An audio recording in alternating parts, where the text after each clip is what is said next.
What a week in the New York sports world. A week full of news, and we're going to break down the 3 hottest topics of the week here on the New York Sports Rapid Rundown. Joining me this week, it's a sports radio talk show host. You can hear him on ESPN Radio 98.7 FM here in New York, also on Mad Dog Radio. Plus, he's the host of the Jake Asman Show. You guessed it.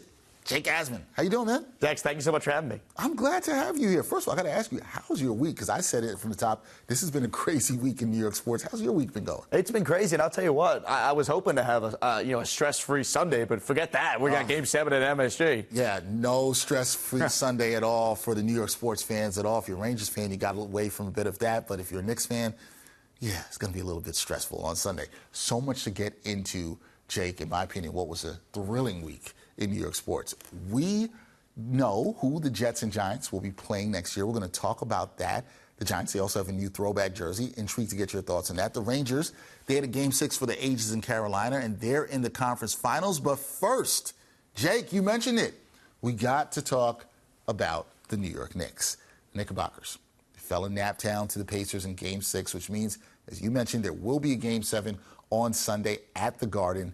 But the big news coming out of this game was that Josh Hart suffered an abdominal injury that forced him to leave Game 6. So, Jake, here's a question for me.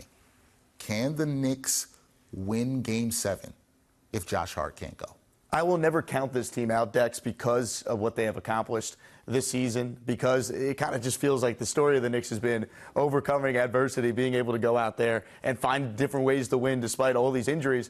That being said, it's tough to picture them winning without Josh Hart playing because of what he means to the team on both ends of the floor, the energy he provides, just the intangibles he provides. You can't place a value on that. He's invaluable to this team. So it's tough for me to picture them winning, but can they? Yes. I think he's going to play, though, because, if you know anything about this Knicks team, you know anything about Josh Hart specifically, if there's a chance for him to go out there and just contribute, I think he's going to do everything in his power to play. Maybe he's not playing all 48 minutes again, but I would be very surprised if Josh Hart's not out there. All right, so you think Josh Hart is going to be out there? He has to be out there. He's been tremendous for the Knicks at the Garden, averaging about 20 and 10 in the playoffs at home. So they'll be without that if he doesn't go. But, yeah, I'm with you. I think he tries to get this done. All right, you kind of mentioned it. It's been next man up all season for this team.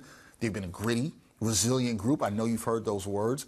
What has to happen on Sunday if the Knicks are to win a Game 7 and advance to the Eastern Conference Final? What has to go down, Jake? Well, I think it goes without saying, Jalen Brunson has to be Jalen Brunson. He needs to be the guy that we've seen throughout most of this playoff run. He has to go out there and carry this team. If you get the typical Jalen Brunson being great in the big moment, then who else could step up around him? You saw Deuce McBride in Game 6 have a really good start to the game, and then no one else was really playing well with him. Can Dante DiVincenzo have a big game? Can Isaiah Hartenstein be a beast on the glass? I mean, the last time they played at MSG, he had 17 rebounds, and 12 of them were offensive rebounds. That changed the game in Game 5. So I think, the obvious is Jalen Brunson needs to be Jalen Brunson. He's the superstar on this team. He has carried them all year. But who else around Jalen Brunson could play well? Typically, your role players, and this Knicks team is, as you know, loaded with star role players. Calling them role players feels like it's a knock, but it's not. They all fit so well. So the key's going to be who could step up around Jalen Brunson, because I'm assuming he's playing well. He's Jalen Brunson. Who around him could have that big-time performance to help this team win? It's going to be intriguing to see which other players step up in this game. You mentioned some good names. I could see that happening. But look, it's a Game 7. You're going to be in the building. I will be in the building. My first time in my career actually covering a Game 7, so I'm excited about this. But here's the thing. Got to make predictions. What's your prediction? Do the Knicks win this Game 7, Jake? What do you say? I cannot pick against the New York Knicks, Dex. That being said, I don't think this is like Game 5 where it's a laugher and we're like, wow, the Knicks are actually going to have a game where it's not stressful. We're not ripping our hairs out at the end. I think it's going to be a war. I think Josh Hart will play, but I'm sure he's limited. It's not going to be easy, but I just have so much faith in this team finding a way to get it done. They've only lost one game at MSG this entire playoff run so far. And until I see Indiana actually go into the Garden and win, I'm going to take the Knicks and say, you know what? They haven't played a Game 7 there in 10,000 days, and the Knicks are going to find a way to get it done tomorrow afternoon. I love it. All right, there you go. Knicks in 7. Got the pick. We'll see if the Knicks can get it done. Game 7 at the Garden on Sunday. Okay, the Rangers. We got to talk about them. What a wild ride through the playoffs. After winning their first 7 games, of the postseason, they lost 2 in a row to the Hurricanes, and then it looked like Carolina was going to even the series up in Game 6. However, Rangers down 3-1, Jake. In the third period of Game 6, Chris Kreider, clutch, delivers a hat trick in the final period to lift the Rangers to a 5-3 win.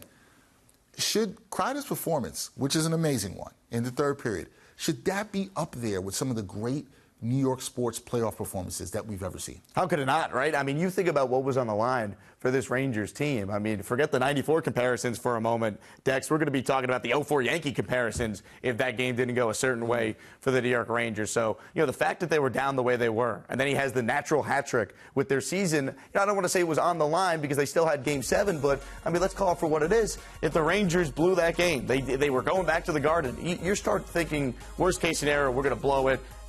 Here we are. We had this opportunity. We couldn't put him away. So for him to come through the way he did, and Igor, by the way, who's been phenomenal throughout this entire postseason run for the Rangers, you got to put it up there with among the best playoff performances in a single game we've seen. And Kreider's been doing this since he's been a Ranger. He basically has every playoff scoring record for that franchise. His number, I think, is going to be retired when it's all said and done, and I think that game probably solidified it. So, if you're a Ranger fan, you have to absolutely love what you've seen from Kreider, not just in that Game 6, but what he's given you throughout his career. He has scored so many big-time goals for this team, and you saw it again the other night. Look, if the Rangers go on to win this cup, this is a moment that is going to be remembered forever. You can remember things from '94. You're absolutely going to remember this one, and it's a legendary playoff moment, and Ranger fans have to be overjoyed that Chris Kreider delivered there in that Game 6. Now, with the Rangers winning, they are the first team in a decade to win the President's Trophy and reach the conference finals. The Rangers, they were also the last team to accomplish that feat. So, Jake, how do the Rangers match up? We know who their opponent will be now. It's going to be the Florida Panthers.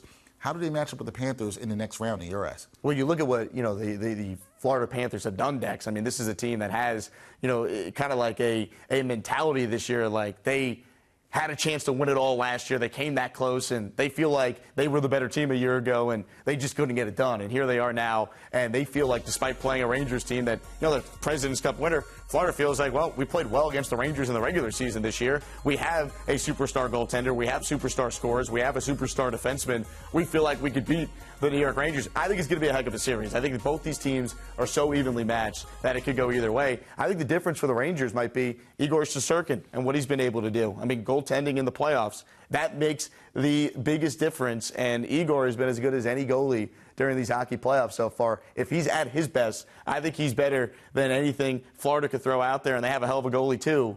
So, look, from a Ranger standpoint, the power play, it's carried them all year. If the power play for the Rangers continues to do what it's done, I think the Rangers are better and they'll find a way. But as we've seen throughout these playoffs, it is hard to close out a team. I think it's probably a 6 or 7 game series, and it's probably a coin flip because I have that much respect for Florida. Wow, got a lot of respect for Florida. Are you willing to go out and say you're picking the Rangers in 6 or 7?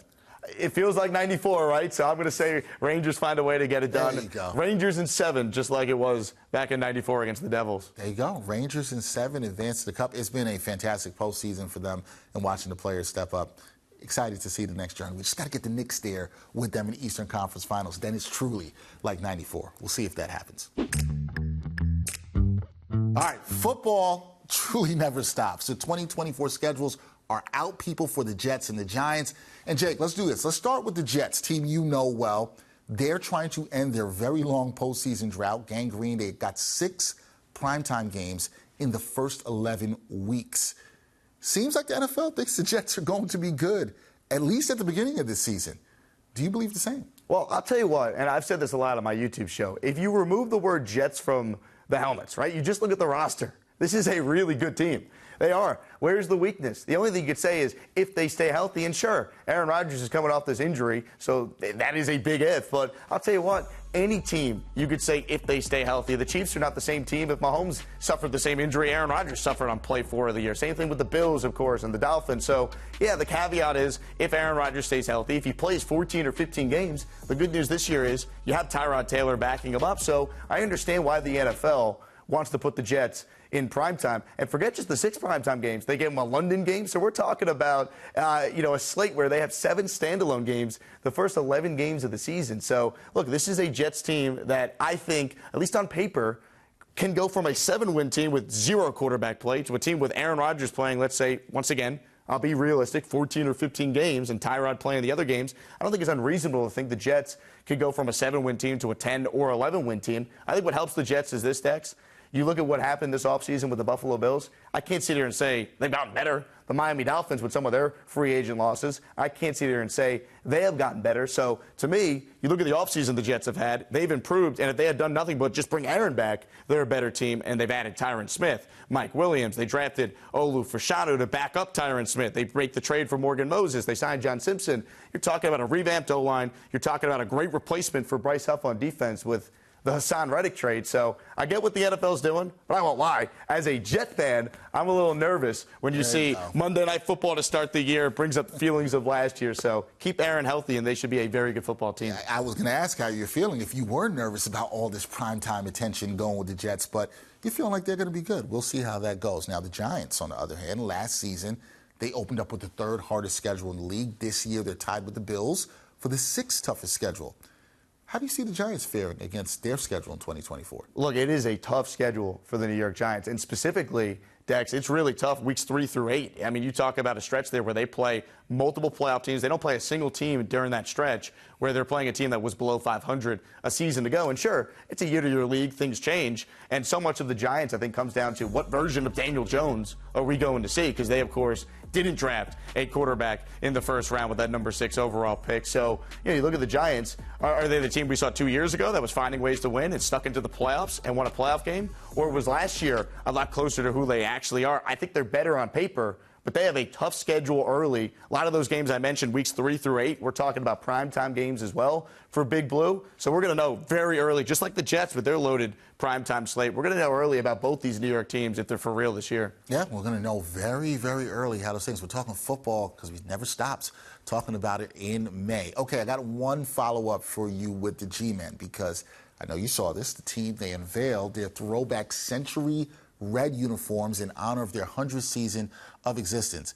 Now, I've heard different thoughts on these unis. So, are you feeling the century red uniforms? What's the vibe for you? Is it yay or nay? You like these or no? I think they are grotesque. I think they are disgusting. And look, I'm not a Giants fan, so maybe there's some Giants fans that are on board with it. But man, if you're going to spend hundreds of dollars on jerseys that look like basically like the Montreal Canadiens jerseys in like a different shade of blue instead of like their traditional colors there, where you got the red right in the middle with the stripe, it's just, I don't know. It's a very odd jersey. And I get what they're doing, trying to honor the history of the organization, 100 seasons and all that. But, man, I would not spend a dime, especially when the Giants, when they were wearing those 80s throwback jerseys during the Parcells years, Giants fans loved those jerseys. They looked fresh. They wanted them to be the permanent jerseys for the Giants, similar to what the Jets did by making the Sack Exchange era jerseys their new permanent jerseys. So I'm not on board with the Giants' new jerseys, but I will say this. Fans actually don't care about the jerseys if you win in the jersey. So if the Giants have a good season, those jerseys are going to be remembered very fondly because you're winning. And that's all that sports fans, New York fans in particular, as you know, truly care about. Yeah, in terms of the fashion, you're right about the winning. Completely agree with you. In terms of the fashion, yeah, I don't care for them. You said grotesque. Was that the word you used? Grotesque, yes. Grotesque. Repugnant. Repugnant. I think either one of those words to describe them are pretty accurate. I'm not a fan of them. So, sorry, Giants fans, if you do like it, I want to know the Giants fans who are going to buy the jersey and then wear them to the game. I want to see those people. I want to know. They should actually pay Giants fans to wear the jersey. Like, the Giants should actually pay you to put on that jersey. That's how ugly it is. They're not very fashionable. So, some things we just don't need to go back to. I understand they want to honor the 100th season. Those jerseys, I just don't think they're it. But, guy who is it, Jake Asman, one of the best. Catch him on ESPN Radio 98.7, also on Mad Dog Radio, also the host of the Jake Asman Show. Jake, so glad I was able to have you up here on the New York Sports Rapid Rundown. You did great in the hot seat. Dex, thanks for having me, and let's go Knicks. Knicks in 7. Knicks in 7. He said it here first. We are not going to be doing this show for a couple of weeks. We'll be gone for a couple of weeks. We'll be back in June with a lot more, so we'll catch you the next time on the New York Sports Rapid Rundown.